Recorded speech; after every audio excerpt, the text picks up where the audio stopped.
Hoy pretendemos terminar este recorrido por el capítulo 3 de la carta de Pablo a los Colosenses.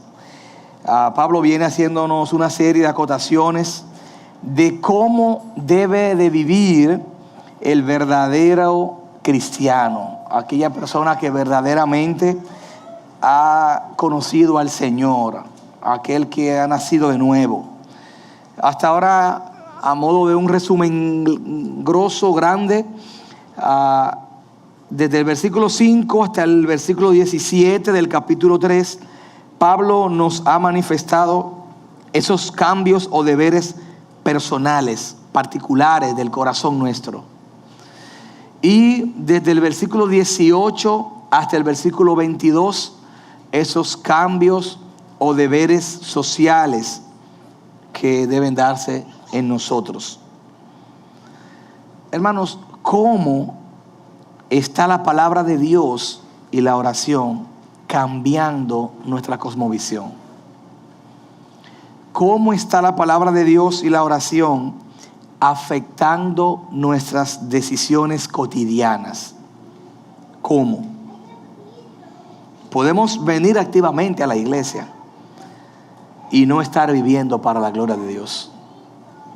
Podemos venir activamente a la iglesia y no estar viviendo para la gloria de Dios. Podemos venir cada semana a la iglesia y sencillamente entrar y salir como si entramos y salimos de la farmacia, del supermercado, pero no hay un corazón afectado para mirar a Dios, para caminar en pos de Dios. Una de las maneras en cómo nosotros podemos medir nuestra conversión a Cristo es el crecimiento en la palabra, es el crecimiento en la oración. Una de esas maneras como podemos medir esa conversión es ver cómo esta palabra nos está afectando, va afectando nuestras decisiones privadas primero, nuestras decisiones íntimas, y luego las decisiones públicas como resultado de un verdadero encuentro con Dios. El propósito de esta exhortación es animar a la iglesia, animar a la congregación a evaluarnos de manera particular y colectiva y ver si realmente estamos viviendo para la gloria de Dios. Yo quiero invitarles, Colosenses capítulo 3, versículos 23 al 25, dice la palabra de Dios: todo lo que hagan, háganlo de corazón como para el Señor y no para los hombres, sabiendo que del Señor recibirán la recompensa de la herencia. Es a Cristo el Señor a quien sirven, porque el que procede con injusticia sufrirá las consecuencias del mal que ha cometido, y eso sin acepción de persona. Padre Celestial, una vez más nos ponemos en tus manos, suplicándote sabiduría, dirección, suplicándote discernimiento, que seas tú con nosotros en este día. A pesar de mí, habla la iglesia y ten misericordia de ella. A pesar de mis debilidades, que sea tu Espíritu Santo hablando a los corazones. En nombre de Cristo Jesús. Amén. La porción del versículo 18 al versículo 25 manifiesta esos cambios o deberes públicos, sociales, deberes maritales, una exhortación a los matrimonios, versículo 18, versículo 19, deberes familiares, una exhortación a los hijos y a los padres, versículo 20, versículo 21, deberes laborales, una exhortación a los empleados, versículo 22. Esta porción que estamos viendo hoy, del versículo 23 hasta el versículo 25, está enmarcada en este versículo 22, va conectada. La semana antepasada estuvimos viéndolo. Versículo 22, él dice: siervos, obedeced en todo a vuestros amos en la tierra, no para ser visto como los que quieren agradar a los hombres, sino con sinceridad de corazón, temiendo al Señor. En ese sentido es que se desarrolla esta porción del versículo 23 al versículo 25. Ahora, lo primero que vamos a ver en el versículo 23 es la petición de Él de que todas mis acciones y todas mis actitudes apunten a la eternidad. Todo lo que yo haga debe ir de la mano también con una actitud, y esas dos cosas juntas se convierten en una sola acción y debe apuntar hacia la eternidad. Versículo 23, léalo conmigo. Y todo lo que hagan, háganlo de corazón como para el Señor. Todo lo que hagan es como que Pablo está diciendo, en resumen, ¿de qué, Pablo? Bueno, versículo 18, casadas, estén sujetas a sus maridos, no sean ásperos con sus esposas, ámenla, trátenla bien, hijos, obedezcan a sus padres, no exasperen a vuestros hijos, siervos, trabajen mirando al Señor. Capítulo 4, versículo 1, amos, sean justos con sus siervos. Versículo 23, es un resumen, en otras palabras, todo lo que hagamos, hagámoslo para el Señor. Sencillo. Pero si usted va a la porción del versículo 5 al versículo 17, el 17 es un resumen de la primera parte también. Porque él dice casi lo mismo. Y todo lo que hagan, háganlo para el Señor. Todo lo que se mencionó desde el versículo 5, morir a la ira, a la lujuria, a la fornicación, a la envidia, a la malicia, a la maledicencia, vístanse del nuevo hombre. En resumen, todo, háganlo para el Señor. Si pudiésemos decir cuál es el versículo resumen del capítulo 3, es el 23. Es el 23. Porque él está diciendo, en pocas palabras, todo lo que hagan privado, versículo 5 al 17, público, versículo 18 al 22, háganlo para el Señor. Háganlo para el Señor. Es un gran resumen del capítulo. Todo, cada una de mis acciones, lo absoluto. Es una forma directa de decir que no estamos llamados a hacer algunas cosas para Dios, sino todos. La totalidad abarca directamente todos los aspectos de nuestra realidad. Estamos llamados a tener presente a Dios en todas las acciones de nuestra vida cotidiana. Privada, repito, versículos 5 al 17. Pública, versículos 18 al 22. No fue solamente a los colosenses que él les dijo esto. También la primera carta a los Corintios, capítulo 10, versículo 31, él dijo, así que sea que coman o beban o cualquier otra cosa que hagan, háganlo todo para la gloria de Dios. Hermanos, en otras palabras, cualquier cosa, repito, por cotidiana que parezca, debe hacerse con la acción y la actitud y la conciencia de que es para el Señor. Es como,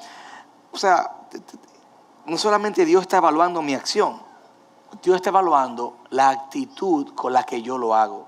Es como el joven que el papá lo manda a lavar los platos y él no le gusta lavar los platos. Yo lo entiendo porque a mí tampoco me gusta mucho lavar los platos.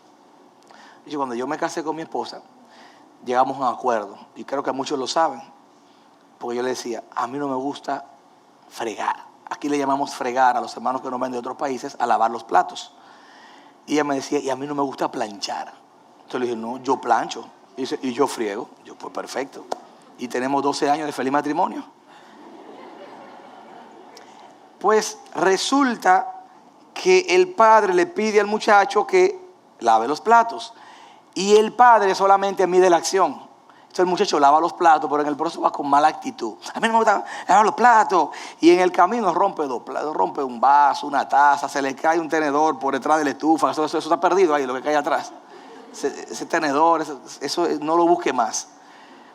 Para el padre, solamente que juzga la acción, el muchacho hizo lo correcto. Para Dios, que juzga la acción y la actitud, no está correcto.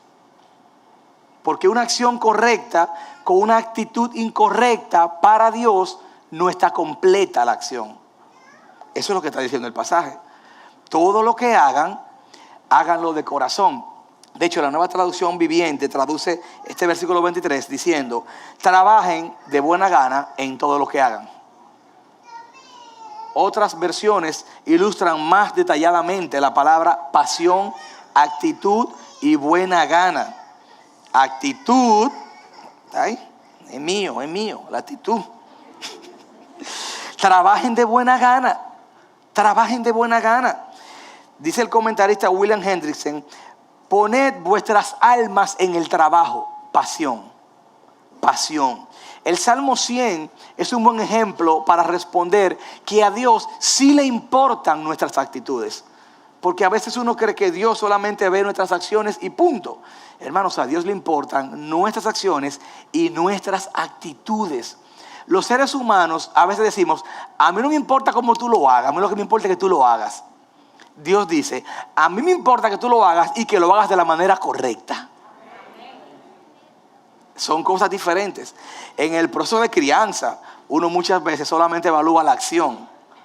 Cuando uno apunta una crianza hacia el corazón, uno apunta acción y actitud. No es solamente hacer las cosas correctas, sino con la actitud correcta.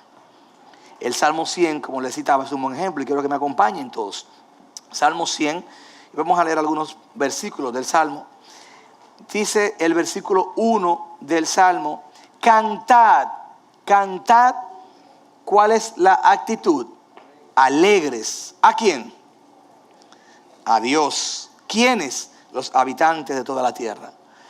Versículo 2 del Salmo 100. Servid. ¿A quién? A Jehová. ¿Cómo? Con alegría. Está la actitud. Venid ante su presencia. ¿Con qué actitud? Con regocijo. Reconoced que Jehová es Dios. Él nos hizo y no nosotros a nosotros mismos. Pueblo suyo somos y ovejas de su prado. Entrad por sus puertas. ¿Con qué actitud? Con acción de gracias. Por sus atrios con alabanza. ¿Le importa a Dios nuestras actitudes? Absolutamente. Hermanos, si es una oración, yo no sé si a usted le ha tocado hacerla, pero yo la he hecho muchas veces. Señor, dame la actitud correcta en este momento. Yo sé lo que tengo que hacer, pero no me siento en el estado de ánimo para hacerlo con la actitud que yo sé que tú esperas que yo lo haga. Yo sé y voy a hacer lo que tengo que hacer, pero no solamente estoy llamado a hacerlo, yo estoy llamado a hacerlo con la actitud correcta. Casadas, estad sujetas a vuestros maridos. Versículo 18. Maridos, amen a sus esposas y no sean ásperos con ellas. Acción y actitud. Hijos, obedeced a vuestros padres porque esto agrada al Señor. Versículos 20-21. Padres, no exasperes a vuestros hijos. Acción y actitud. Empleados, trabajen de buena gana, sirviendo al Señor. Amos, traten con justicia a sus empleados.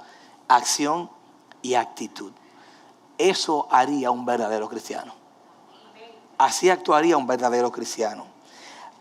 Al adorar al Señor a través de los cánticos, como hicimos hace un momentito, al servirles, al venir a la iglesia, al hacer cualquier cosa, para Dios no solamente es obedecer, tiene mayor peso, hermanos, el hacerlo con la actitud correcta.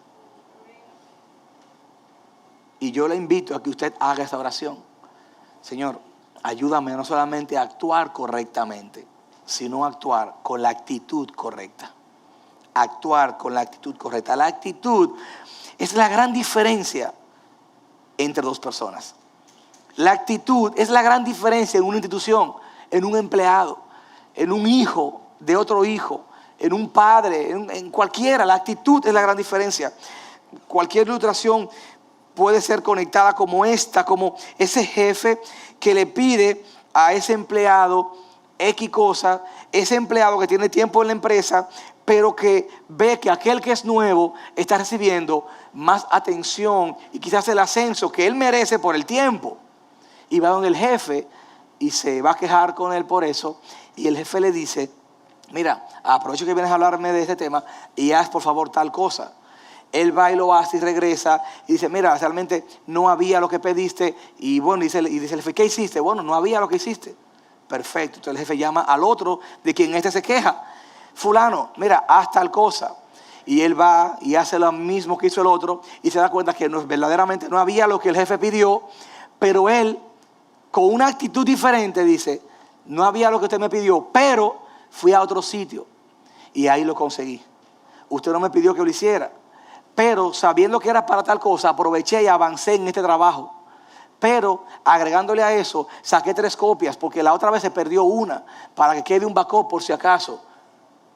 Entonces el jefe mira al otro y dice, ¿entiende la diferencia? La actitud es una gran diferencia.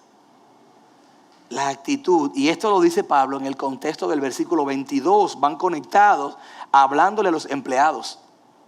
Hablándole a los empleados. Obvio, aplica para todos nosotros, porque venimos en el contexto general del capítulo 3. Pero él está diciendo, siervos, versículo 22, obedezcan en todo a vuestros amos en la tierra, no para ser vistos como los que quieren agradar a los hombres, sino con sinceridad de corazón, temiendo al Señor, y que todo lo que hagan, háganlo de corazón como para el Señor y no para los hombres. Le está hablando en este contexto. Y él está hablando de la actitud. Hermanos, si los impíos se esmeran en tener una buena actitud en el sentido laboral, nosotros los cristianos tenemos que esmerarnos más. El impío lo hace para buscar un puesto, para buscar aplauso, para buscar mejor retribución. Los hijos de Dios tenemos que esmerarnos, pero tenemos que hacerlo para la gloria de Dios. Dios que brille. Y si Dios en el proceso de brillar me quiere dar mejor ganancia y mejor puesto, gloria a Dios. Pero la intención primaria es que Dios brille. Y luego los resultados Dios lo va a traer. Uno debe trabajar buscando que el nombre de Dios quede alto, grande. Y si en el camino Dios le pone un par de cero al cheque, gloria a Dios. Pero la primera motivación es agradarlo a Dios. Esa es la primera motivación. Ahora, al agradar a Dios, yo voy a elevar el estándar. El estándar de los hombres es bajito. El estándar de Dios es muy alto. Una vez el pastor Otto me decía, los estándares de Dios y de su palabra pueden resultar inalcanzables para el hombre común. Porque el hombre común, la palabra de Dios dice, te piden caminar 1 milla. ¿Qué dice la Biblia? Camina 2. Te piden tal cosa, la capa, ¿qué dice la Biblia? Dar la túnica. La palabra del Señor nos manda a hacer un sacrificio extra, a negarnos a nosotros mismos. ¿Qué hace el impío? Yo, pues tú crees que yo soy, tú crees que yo, y la Biblia dice no, hazlo sin problema. Eso hace la gran diferencia. En el caso nuestro, para que Dios brille. En el caso del impío, para que hablen bien de él. No, hermanos, tenemos que hacerlo para Dios. Versículo 23, todo lo que hagan, háganlo de corazón como para el Señor y no para los hombres. Para Dios y no para los hombres. Ese es el propósito central de nuestra existencia. Es glorificar el nombre de Dios y vivir con todo aliento de vida para Él. Y reiteradamente la palabra del Señor nos lo recuerda. Romanos 11:36, porque de Él y por Él y para Él son todas las cosas. A Él sea la gloria por los siglos de los siglos. Efesios 1:4-6, Dios nos escogió en Él antes de la creación del mundo para que seamos santos y sin manchas delante de Él. En amor nos predestinó para ser adoptados como hijos suyos por medio de Jesucristo, según el buen propósito de su voluntad, para alabanza de su gloriosa gracia que nos ha concedido en el amado. Y los que tienen más tiempo en la iglesia saben que el próximo salmo que voy a citar estaba antes puesto aquí en el fondo, que es el Salmo 115:1. No a nosotros, oh Señor, no a nosotros, sino a tu nombre le corresponde toda la gloria por tu amor inagotable y por tu fidelidad. Hermanos, nosotros estamos llamados a darle la gloria al Señor, a Dios. Y vivir para su gloria es mi disposición de honrarle a mi Señor en todo lo que yo hago, por cotidiano que sea el día. En cosas pequeñas para el Señor, sí, mi hermano. En cosas grandes para el Señor, sí, mi hermano. En cosas privadas que nadie ve, sí, mi hermano. En cosas públicas, sí, mi hermano. ¿Quién soy yo? Yo no puedo fingir quién soy yo cuando nadie me ve. Ese eres tú, ese soy yo verdaderamente. ¿Cómo se manejan los matrimonios fuera de la vida pública? ¿Cómo se manejan los novios fuera de la vida pública? ¿Cómo se manejan los hijos fuera de la vida pública con sus padres? Ahora, vivir para la gloria de Dios es mi disposición de yo agradar a Dios en todos esos detalles antes mencionados en el capítulo 3 completo de la carta de Pablo a los Colosenses. Mi actitud de reconocimiento y humillación para no hacer algo pecaminoso, para no ofender a Dios. Nadie me está viendo, pero Dios sí. Tengo la oportunidad, pero Dios me está viendo, no lo hago. Eso, hermano, es adoración. Tenemos que desmontar ese concepto de que los adoradores somos todos nosotros. Y estamos adorando a Dios en todas esas cosas. Y también cuando cantamos. Cuando cantamos es una de ellas. Nuestra adoración tiene validez y peso cuando usted le da a Dios el debido lugar, el primero, en todas las cosas. En todas las cosas. Si verdaderamente todos los cristianos evangélicos de República Dominicana y de cada país que nos ve viviera consciente del propósito de lo que es vivir para la gloria de Dios en toda la esfera de su vida, cuán diferente fueran nuestras naciones. Si Cristo fue capaz de cambiar el mundo con 12, imagínense 100,000 cristianos viviendo plenamente para la gloria de Dios. 1,000,000 de cristianos evangélicos viviendo plenamente para la gloria de Dios en cada detalle de su vida, en cada cosita, por pequeña o por grande que parezca, poniendo a Dios en primer lugar. Nuestros barrios fueran diferentes, la sociedad fuera diferente, hermanos, fuera diferente la sociedad. Y aquí el versículo dice: háganlo para la gloria de Dios y no para los hombres, no para los hombres. Mucha gente dice: yo no le sirvo a los hombres por eso, porque lo mío es con Dios, yo le sirvo a Dios directamente. No necesariamente. Esto no quiere decir que nosotros no tenemos que servirle a los hombres. El pasaje no dice eso. Y no mucho menos que le sirvamos con buena actitud a los hombres. El pasaje lo que nos está invitando es a servirles a los hombres. Hay un pasaje en el libro de Mateo que dice de la siguiente manera: entonces el rey dirá a los que estén a su derecha: vengan ustedes que son benditos de mi Padre, hereden el reino preparado para ustedes desde la creación del mundo. Versículo 35, pues tuve hambre y me alimentaron, tuve sed y me dieron de beber, fui extranjero y me invitaron a su hogar, estuve desnudo y me dieron ropa, estuve enfermo y me cuidaron, estuve en prisión y me visitaron. Entonces esas personas justas responderán: Señor, ¿en qué momento te vimos con hambre y te alimentamos, o con sed y te dimos algo de beber, o te vimos como extranjero y te brindamos hospitalidad, o te vimos desnudo y te dimos ropa, o te vimos enfermo o en prisión y te visitamos? Versículo 40, y el rey dirá: les digo la verdad, cuando hicieron alguna de estas cosas al más insignificante de estos, mis hermanos, me lo hicieron a mí. ¿Cuál es nuestra actitud al hacer nuestro trabajo para el Señor? ¿Y cuál es nuestra actitud al hacer nuestro trabajo para los demás? Porque a veces decimos: en la iglesia hay que hacer todo con excelencia porque Dios es un Dios de orden. Yo he visto muchos cristianos diciendo: Dios es un Dios de orden y en la iglesia hay que hacerlo todo con excelencia. Yo pregunto: ¿solamente en la iglesia? ¿Solamente en la iglesia? No, dentro y fuera de la iglesia tenemos que hacerlo todo para la gloria de Dios. Dentro y fuera de la iglesia.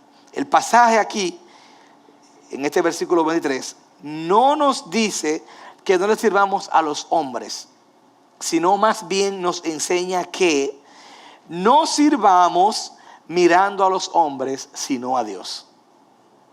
No sirvamos mirando a los hombres, sino a Dios.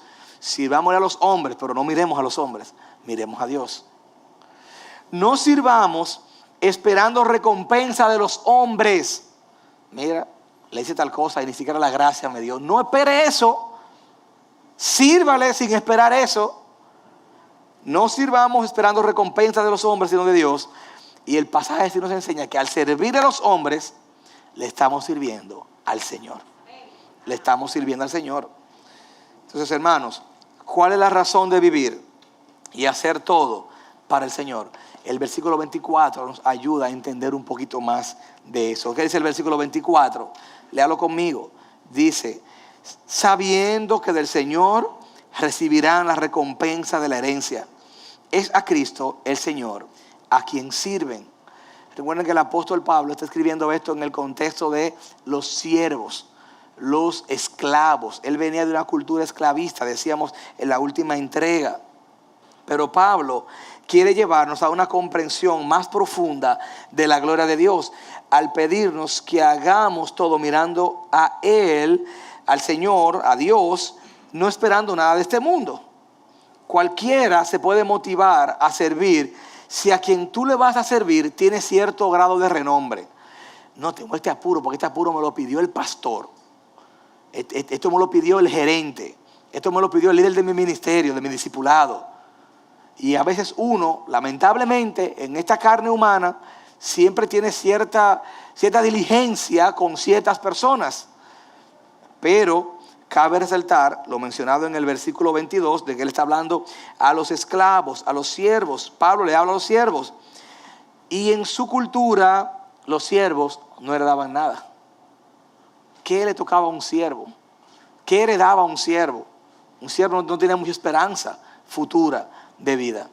Hay un pasaje, de hecho en Génesis capítulo 15 versículo 2, donde Abraham está hablando con el Señor y él ve que no tiene descendencia y su gran preocupación es que sus bienes lo heredará un siervo de él, porque él no tiene a quien dejarle nada. El día que él muera, ¿quién se quedará con lo que tengo?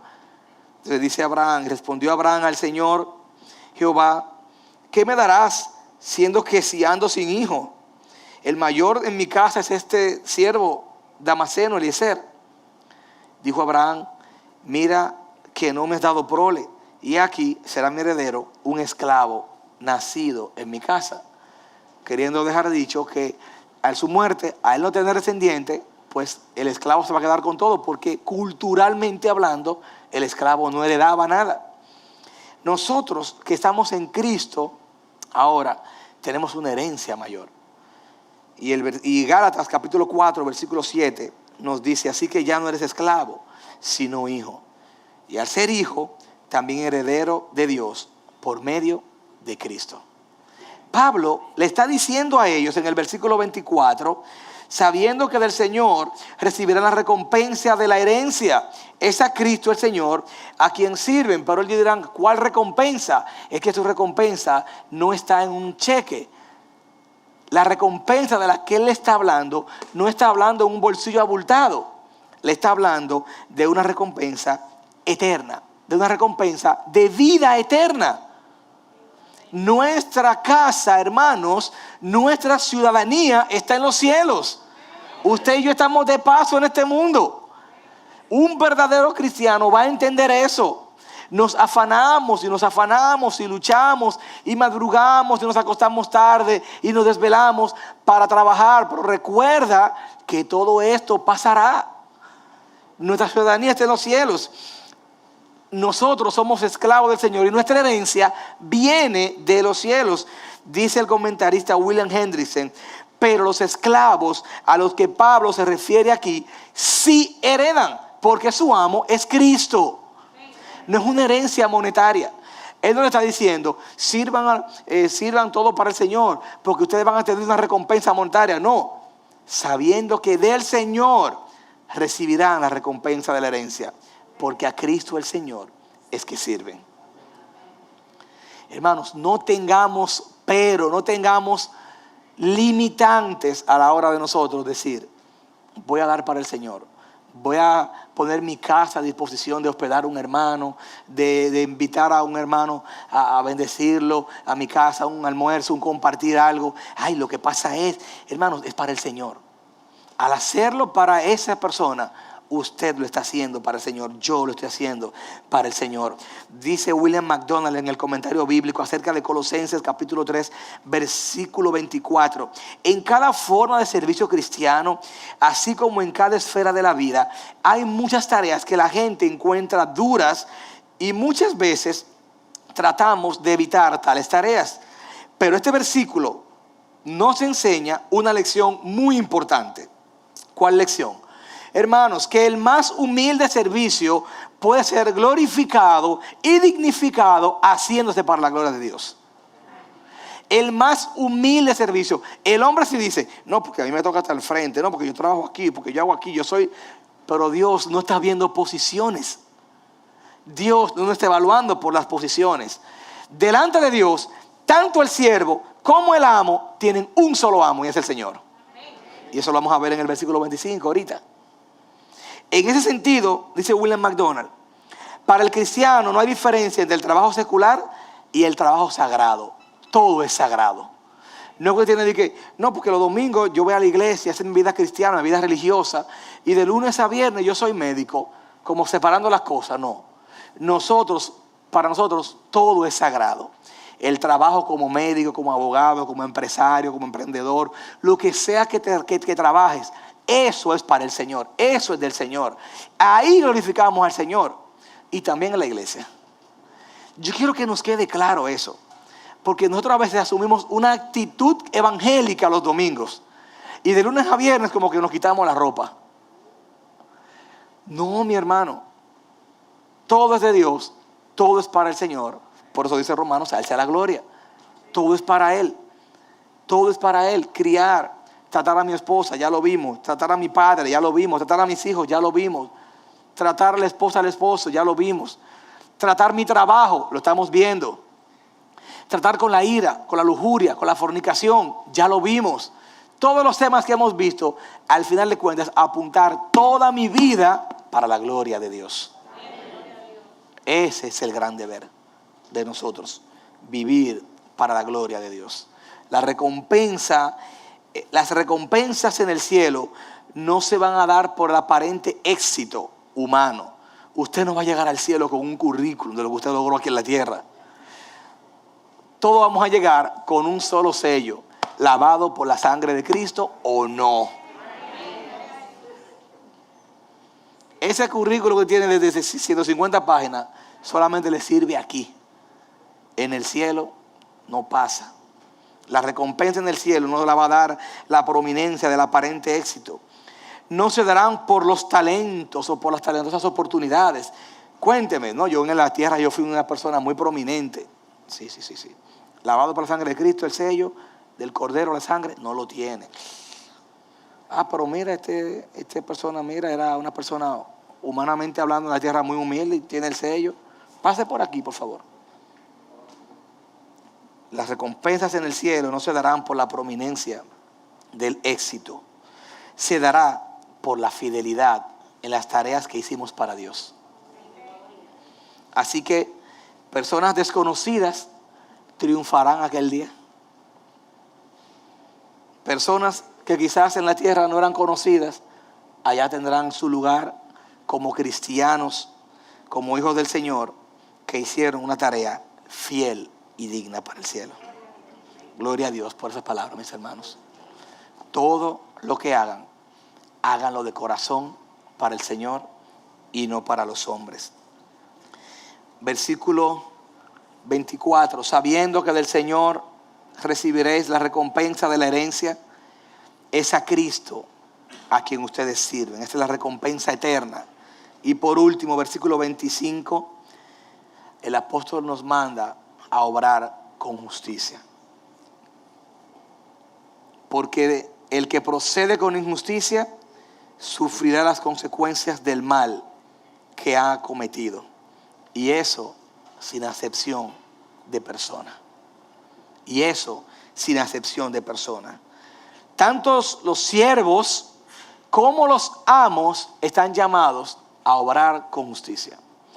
Todos los creyentes estamos llamados a obrar con justicia. Pero la pregunta es, ¿justicia delante de quién? Porque yo puedo decir, bueno, yo como cristiano no tiro basura en la calle. y yo tengo mi razón. Y aquel dirá, aquel que no tiene temor del Señor, bueno, yo no tiro basura en la calle porque yo estoy llamado, porque la ley me puede juzgar. Eso es moral. Y si yo digo, yo no tiro basura en la calle porque yo soy llamado a cuidar la creación, y primero que me vea la cámara y el policía, me está viendo Dios. Y Dios me mandó a ser un mayordomo de la creación. Fíjense el motivo. Ambos están haciendo una acción correcta, pero ambos tienen motivos diferentes.